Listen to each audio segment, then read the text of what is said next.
வாழ்க வையகம், வாழ்க வையகம், வாழ்க வளமுடன்.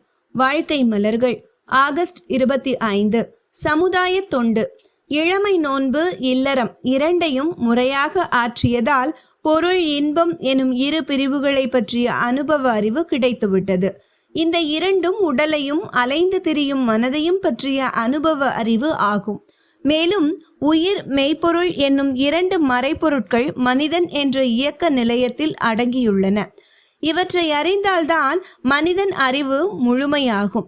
அதற்கு ஆசான் மூலம் உயிர்நிலை உணர்ந்து அதன் மேல் மனதை செலுத்தி அகநோக்கு பயிற்சியால் உயிரின் இருப்பு, இயக்கம், விளைவுகள் பற்றிய அறிவை பெறும் காலமே வானப்பிரஸ்தம் எனும் அகத்தவ பயிற்சி காலம்.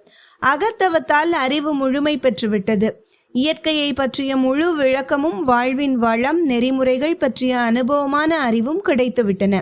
மேலும் அவன் வாழ்நாள் முழுவதும் ஆற்ற உள்ள கடமை என்ன? தன்னை உருவாக்கி வாழ வைத்த சமுதாயத்திற்கு உடல் ஆற்றலையும் அறிவின் விளக்கங்களையும் அர்ப்பணித்து சமூக தொண்டு ஆற்ற வேண்டும். பழம் பழுத்துவிட்ட பின் மரத்திலிருந்து விடுபட்டு வேறுபடுவதைப் போல குடும்பம், பொருளுடைமை என்ற இரண்டு சிற்றெல்லைகளிலிருந்து பற்றுக்களை விட்டு மனிதன் இயற்கை, உலகம் என்ற விரிந்த பற்றோடு வாழ்கிறான். இந்த பொருள், மக்கள் என்ற உரிமை காட்டும் செயல்களுக்கு பதிலாக விரிந்த மனதோடு உலக மக்கள் அனைவருக்கும் தன்னை உரிமையாக்கி அவன் அறிந்த அறிவின் முழுமை பேற்றின் விளக்கங்களை மக்களுக்கு போதிக்கும் சமுதாய தொண்டினை செய்து வாழ்கின்றான். அருள் தந்தை வேதாத்ரி மகரிஷி.